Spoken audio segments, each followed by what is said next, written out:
Class 7. Today we are going to 11 of exercise 11B. The name of chapter number 11 is triangle, quadrilateral, and polygon. This chapter consists of 3 parts. Chapter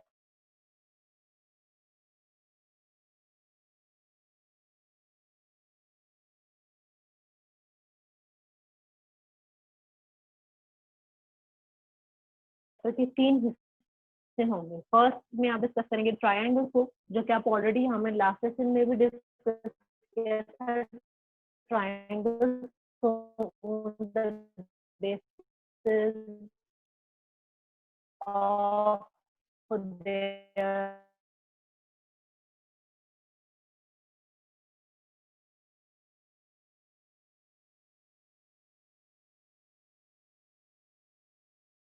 पड़ा था। अगर आप उनकी sides के लिए उनको discuss करना चाहें और उनके एंगल्स के लिए आप डिस्कस करना चाहें, दोनों तरीके से डिस्कस किया था।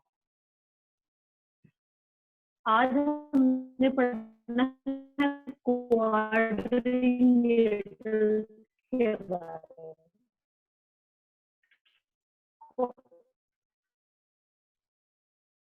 क्वाड्रिलेटरल के बारे में पहले क्योंकि हमने एक्सरसाइज 11B में क्वाड्रिलेटरल को भी डिस्कस करना है।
है चैप्टर 11 का नेम।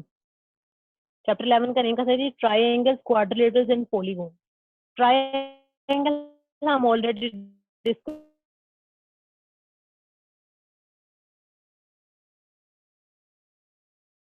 कर चुके हैं। ट्रायंगल आपके पास क्या थी? Any three sided close figure की वर्टिसेस होते हैं। वर्टिसेस का मतलब एजेस, आपके पास तीन ही होते हैं।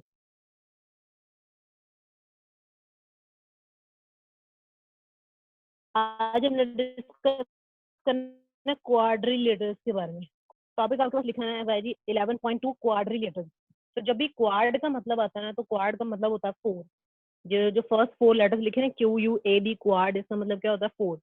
तो वो डेफिनेशन ही यहाँ से स्टार्ट करता है कि जी a quadrilateral is a close plane figure that has 4 side. तो पहली इन्फॉर्मेशन हमें यहाँ से 2 बातें हमें क्वाड्रिलेटरल के बारे में पता चली। पहली बात क्या कि वो क्लोज होगी, यानी कि आप उसको ओपन नहीं ले सकते। इसकी चारों साइड्स आपस में क्लोज हैं।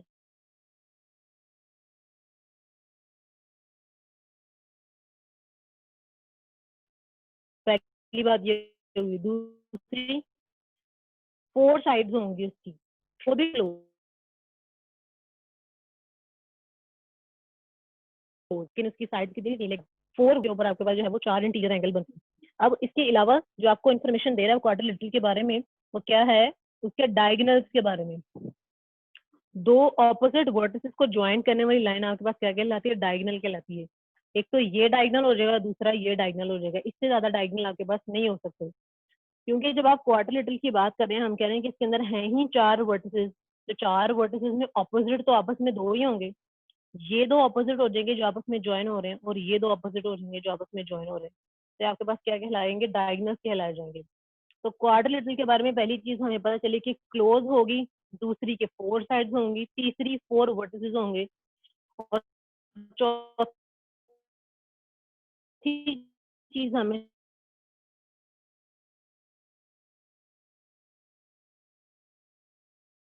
हमें इसके बारे में क्या पता चली कि 4 इंटीरियर एंगल्स होंगे, इंटीरियर एंगल्स 4 ही होंगे।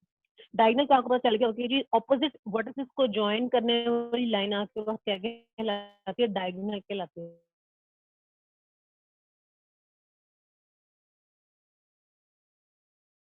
तो इसका मतलब है आपने एक्सरसाइज 11B स्टार्ट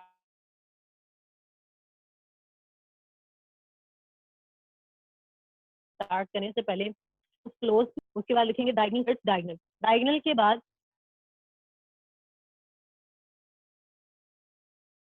आपने आ जाना जी पेज नंबर 270 में। जिसको पेज नंबर 270 आएगा वही exercise 11B is quite difficult for you all. तो देखें जी, सबसे पहले वो क्वाड्रिलेटरल डिस्कस करेगा, यानी कि हर वो साइड जिसकी, हर वो शेप जिसकी 4 साइड होंगी। उसमें ने क्या लिया, रेक्टेंगल 4 साइडेड होती है, स्क्वायर 4 साइडेड होती है, पैरेललोग्राम 4 साइड होती है, रोम्बस 4 साइडेड, ट्रेपीजियम और काइट 1 2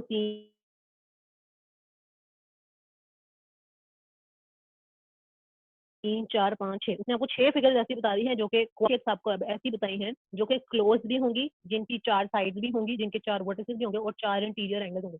और ये ऑपोजिट साइड को उसने ज्वाइन करके जो क्रॉसेस बनाए हुए हैं, ये उसने आपको डायगोनल्स बना के दिखाए हैं।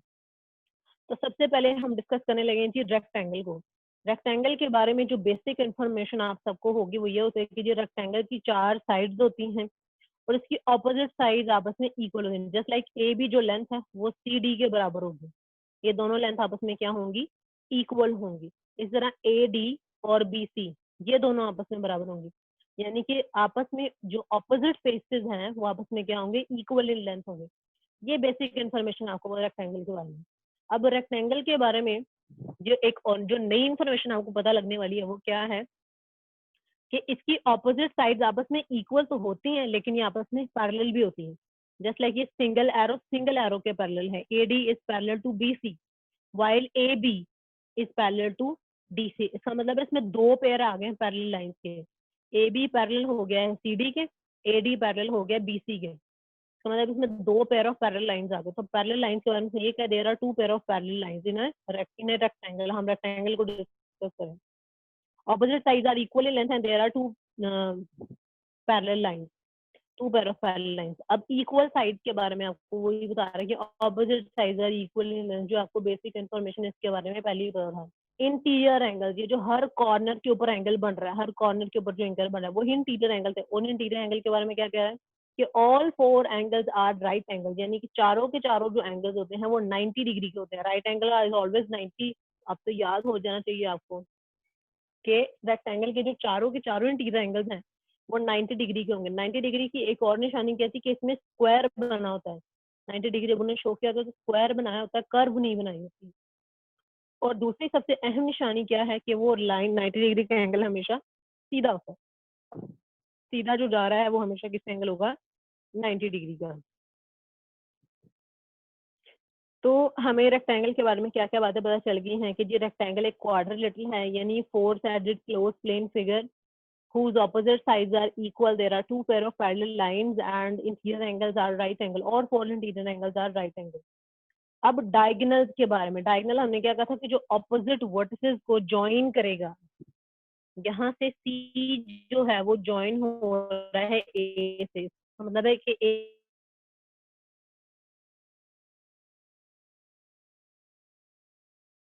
ए सी आपके पास एक डायगनल है और बी डी आपके पास दो डायगनल में दो ही डायगनल ही हुआ करेंगे। इस तरह रेक्टेंगल में भी दो हैं, लेकिन इस डायगनल में खास क्या है जो हमें डिस्कस करना पड़ रहा है, वो खास पहला पॉइंट क्या है कि जी two diagonals are equal in length, कि ये जो दोनों डायगनल्स हैं, तो ए सी डायगनल दूसरा बी डी, इन दोनों डायगनल की लेंथ आपस में क्या होगी, इक्वल होगी। जितनी ए सी की लेंथ है उतनी ही बी डी की लेंथ होगी। दूसरा उसने अहम पॉइंट किया जी डायगनल बाइसेक्ट। दो लफ्ज होते हैं, एक होता है बाइसेक्ट, एक होता है इंटरसेक्ट। बाइसेक्ट का मतलब होता है कि दो इक्वल हाफ्स में डिवाइड करना, दो इक्वल हाफ्स में डिवाइड करना। लेकिन इंटरसेक्ट का मतलब होता है कि जी बस डिवाइड कर देना, इक्वल है या नहीं है उससे हमें फर्क नहीं पड़ता। तो जब भी इंटरसेक्ट का वर्ड आएगा तो उससे आपका पता चल जाना चाहिए कि वो डिवाइड कर रहा है, उसको तकसीम कर रहा है दो हिस्सों में, लेकिन दो बराबर हिस्सों में तकसीम नहीं कर रहा। जब उसने दो बराबर हिस्सों की बात करनी होगी तो वो बाइसेक्ट का वर्ड यूज करेगा, इंटरसेक्ट का वर्ड यूज नहीं करेगा। तो जो डायगनल बाइसेक्ट ईच अदर, यानी कि डायगनल एक दूसरे को दो बराबर हिस्सों में तकसीम करते हैं। ये जो दोनों डायगनल्स हैं, जो दो डायगनल हैं ए सी और बी डी, ये दोनों एक दूसरे को कट कर रहे हैं एट पॉइंट ई। इसका मतलब है कि ये जो चारों डायगनल्स हैं ये आपस में इक्वल हैं, क्योंकि उसने इक्वल हाफ्स में डिवाइड किया। क्योंकि इनकी लेंथ इक्वल थी, तो लेंथ इक्वल थी, जो आप तक सेम करेंगे इनको दो बराबर समय सभी इक्वल ही देंगे। इसका मतलब है कि जी ए ई, ई डी, ई सी, ई बी, ये चारों आपस में क्या होंगे, इक्वल होंगे। वो देखिए उन्होंने लिखा हुआ है कि A is equal to E C and B is equal to E D. In short के ये चारों ही आपस में बराबर है। ये चारों आपस में बराबर क्यों है, क्योंकि ऊपर वाला पॉइंट देखें, two diagonals are equal in length, के दोनों डायगोनल की लेंथ भी बराबर थी, इसलिए जब आप इनको डिवाइड करेंगे तो तब भी आपस में बराबर ही रहेंगे। तो बहुत सी बातें हमें रेक्टेंगल के बारे में पता चली हैं। मैं दोबारा से रिपीट करती हूँ, हमने स्टार्ट किया था क्वाड्रिलेटर से। क्वाड्रिलेटर यानी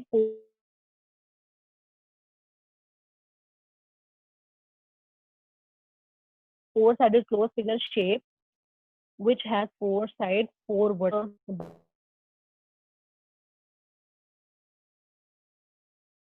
diagonal line, straight line joining rectangle के बारे में आपने क्या सीखा? Rectangle is any four-sided closed figure shape whose opposite sides are equal and all four interior angles are at right angle to each other.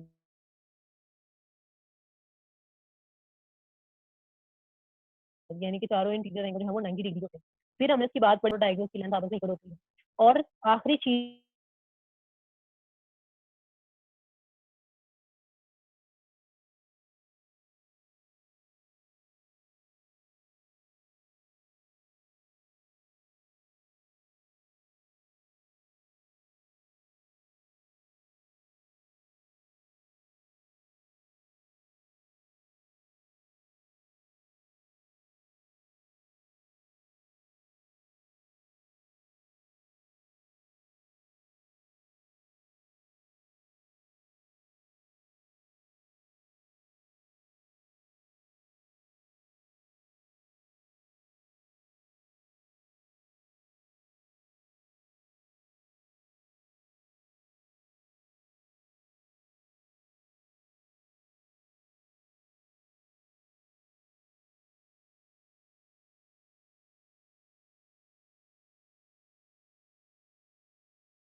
Discuss कर रहे थे rectangle के बारे में। रेक्टेंगल क्या थी? Any four sided close figure shape, there are two pair of parallel lines, opposite sides are equal in length, all four interior angles are right angle to each other, there are two diagonals which are equal in length and diagonal bisect each other. इसने highlight करके इसीलिए लिखा है कि आप bisect और intersect को आपस में मिक्स अप ना कर दें।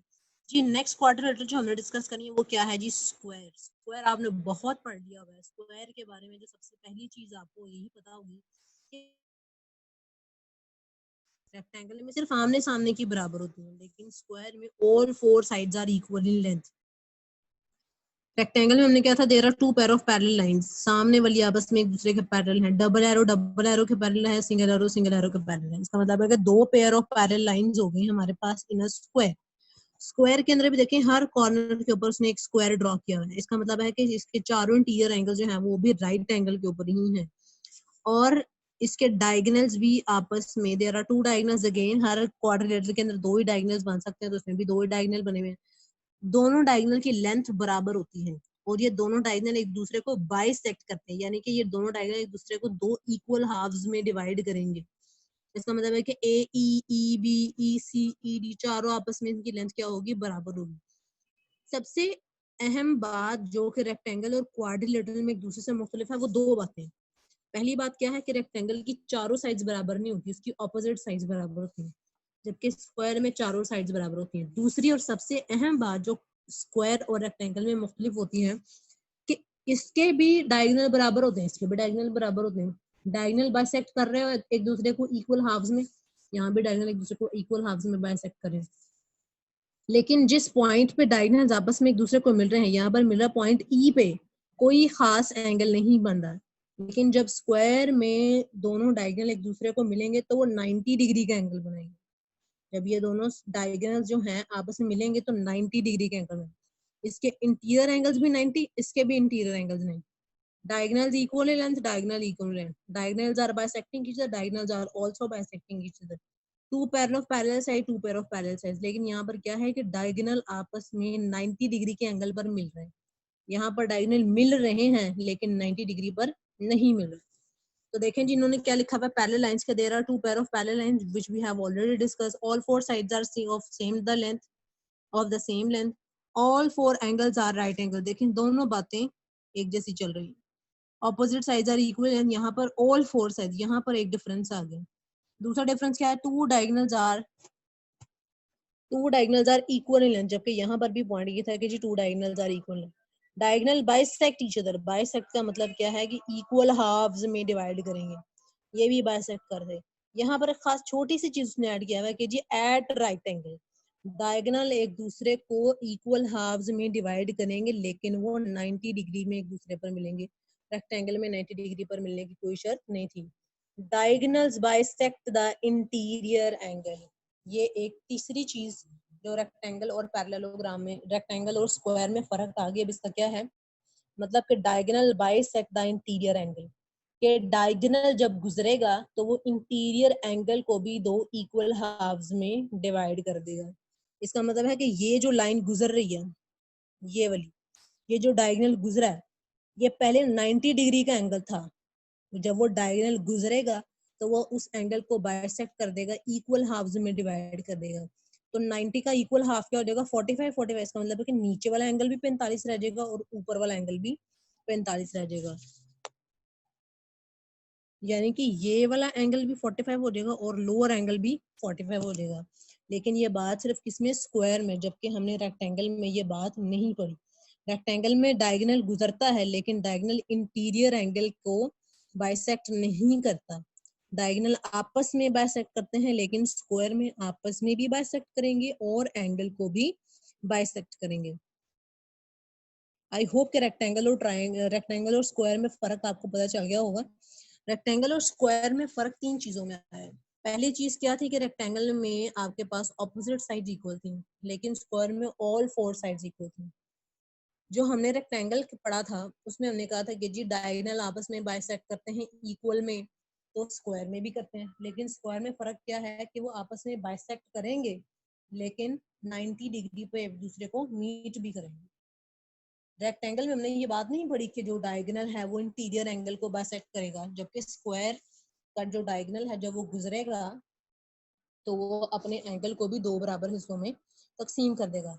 डायगोनल दूसरे डायगोनल को भी दो हिस्सों में तकसीम करेगा, दूसरा डायगोनल को मिलेगा भी 90 डिग्री पे, लेकिन वो जो इंटीरियर एंगल है उसको दो बराबर हिस्सों में भी तकसीम कर देगा। तो ये दो सबसे अहम शेप्स हमने पढ़ ली, रेक्टेंगल और स्क्वायर, और ये बड़ी डिटेल में डिस्कस होनी है। आई होप कि ये सब पॉइंटर्स आपको याद रहें जब हम एक्सरसाइज 11 भी स्टार्ट करें, क्योंकि यही सारे यूज होने हैं वहां पे। Next one we are having parallelogram. Parallelogram देख रहे हैं, पैरेललोग्राम रेक्टेंगल की बहुत सारी अब आपस में मिक्स होने लगी हैं चीजें, तो इनमें आपने फर्क याद रखना है। शेप्स याद रहेंगे तो फर्क अपने आप याद रहेगा। पैरेललोग्राम की ये शेप है और रेक्टेंगल की ये शेप थी। थोड़ा ही फर्क है पैरेललोग्राम और रेक्टेंगल में। रेक्टेंगल में हमने क्या कहा था कि there are two pair of parallel lines, तो पैरेललोग्राम का भी है, there are two pair of parallel lines. Next आपके पास रेक्टेंगल का पॉइंट हमने क्या किया था,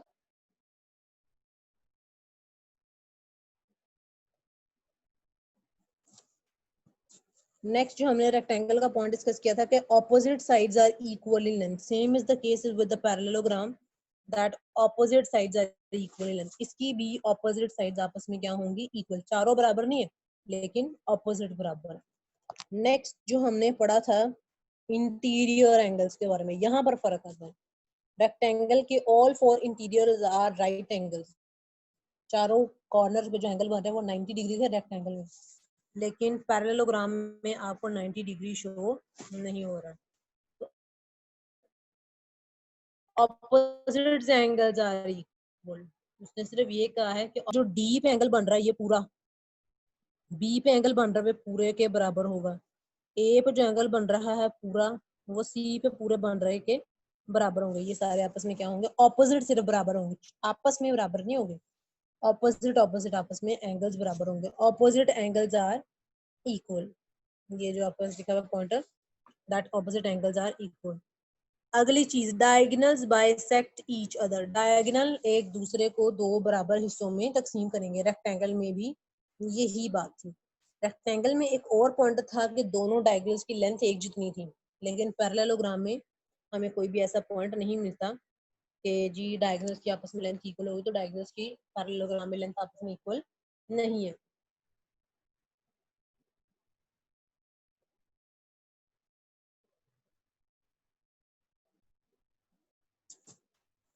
तो जी देखें जी, हम शुरू से डिस्कस करने लगे हैं कि जी हमने, ताकि आप लोगों की चीजें मिक्सअप ना हो जाए, क्वाड्रिलेटरल से हमने स्टार्ट किया था। Any four sided close plane figure who has four interior angles and four vertices, उसको हमने कहा था जी क्वाड्रिलेटरल है। ऑपोजिट वर्टिसेस को ज्वाइन करने वाली स्ट्रेट लाइन आपके पास डायगोनल कहलाती है। पहली चीज हमने, पहले क्वाड्रिलेटरल हमने पढ़ा रेक्टेंगल। रेक्टेंगल का हमने पढ़ा है कि जी two pair of parallel sides, opposite sides are equal in length, all four interior angles are right angle, diagonal are equal in length and they bisect each other. Bisect means to divide any length into two equal halves.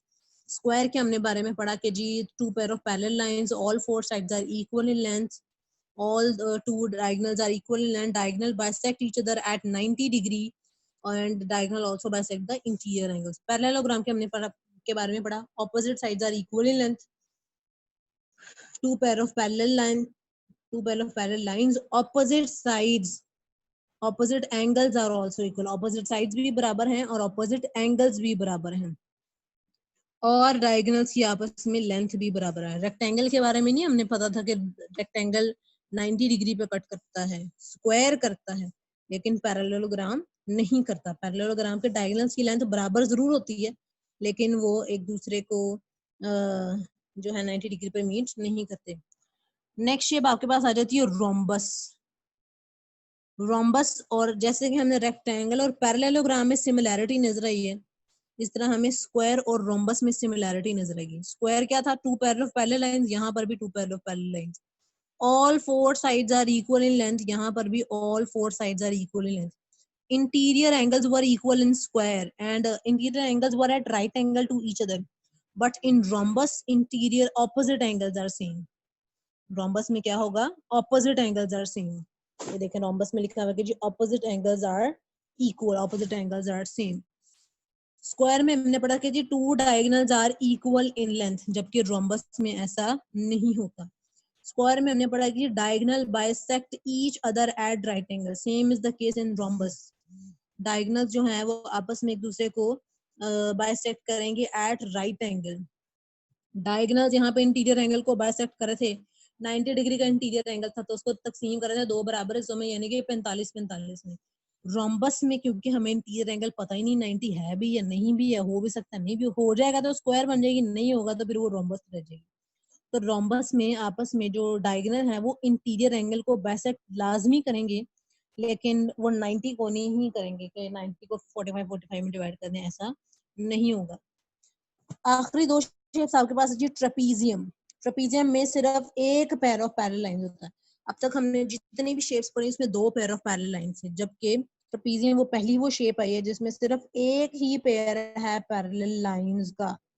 There is at least one, at least का मतलब कम अज कम एक, दो हो सकते हैं लेकिन कम अज कम एक लाजमी होगा। हमें इसके इक्वल साइड्स के बारे में नहीं पता। ट्रेपीजियम की चारों साइड्स आपस में मुख्तलिफ लेंथ की होती हैं।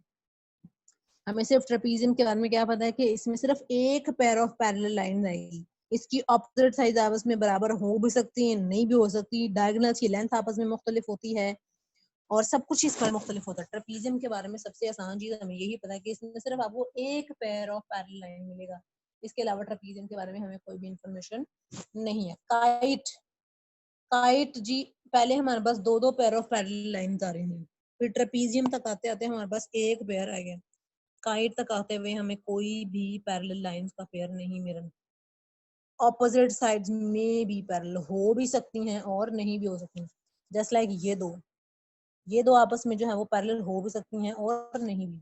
ऑपोजिट साइड्स आपस में पैरेलल हो भी सकती हैं या नहीं भी हो सकती। ऐसा भी हो सकता है कि दोनों पैरेलल हो जाए, ऐसा भी हो सकता है कि कोई भी पैरेलल ना हो। There are two pair of equal adjacent angles. दो adjacent एंगल जो है वो आपके पास इक्वल होंगे लेकिन कंफर्म नहीं है।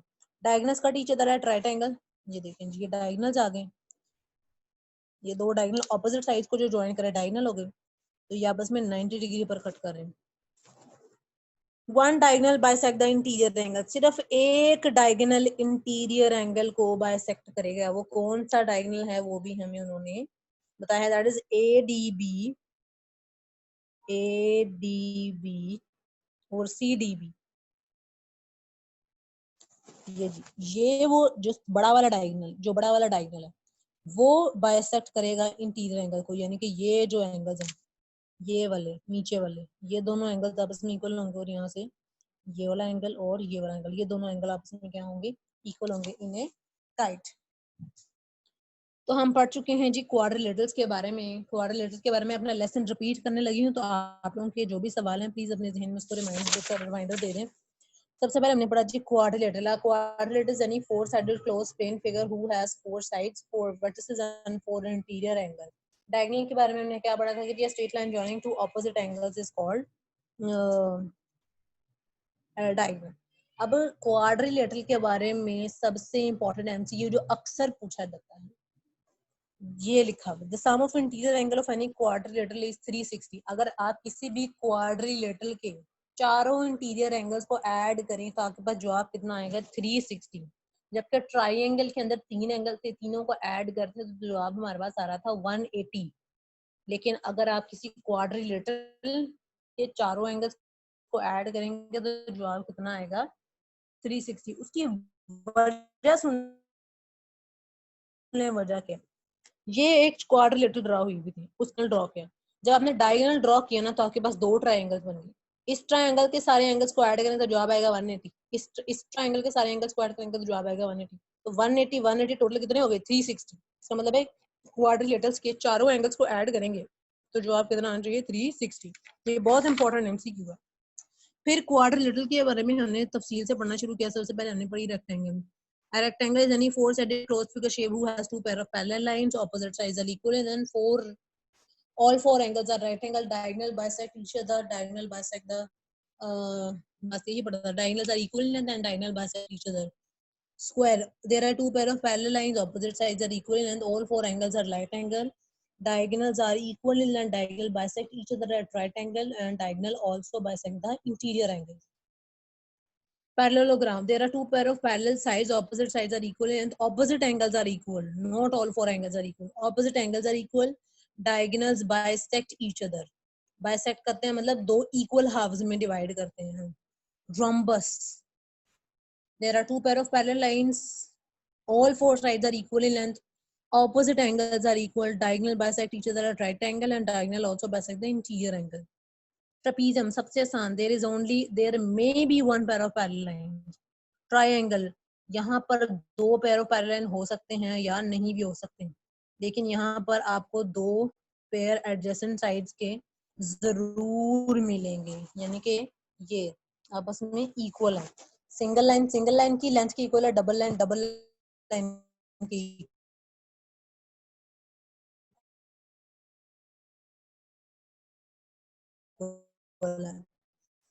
Diagonal bisect each other at right angle हमने पढ़ा है जी. 270 पेज नंबर है मेरे पास. हमने क्वाड्रिलेटरल्स के बारे में पढ़ा है. अब जब आप एक्सरसाइज 11B पे हैं तो आपको सारी की सारी क्वाड्रिलेटरल नजर आएंगी. हर वो फिगर जिसकी चार साइड्स हैं, तो ये हमने सारा का सारा जो है वो एक्सरसाइज 11B में डिस्कस करना है. तो 11B करने के लिए लाजमी आप लोगों को जो है ये आना चाहिए पेज नंबर 270. तो ये आपने कॉपी पे एक्सरसाइज 11B स्टार्ट करने से पहले जो भी आज हमने काम किया वो लाजमी लिखना है, उसको बार बार पढ़ें क्योंकि हमने एक्सरसाइज 11B में उसको यूज करना है. Okay, now I will ask your host to unmute you all so that you can ask your questions one by one. Please make sure कि आप अपने questions one by one ही पूछें क्योंकि बड़ी मुश्किल होती है जब आप one by one नहीं जाते. होमवर्क आपका आज के लिए ये है कि 11B स्टार्ट करने से पहले क्वाड्रिलेटरल, डायगोनल और 270 पेज नंबर ये आपने अपनी कॉपी पे लिखना है. इसकी हर चीज आपको आएगी तो ही 11B आएगी, वरना आप 11B नहीं कर सकते. I will request your host to unmute you all so that we can go towards asking question one by one. Question answer session start करते हैं. I request your host कि वो आप सबको unmute कर दें.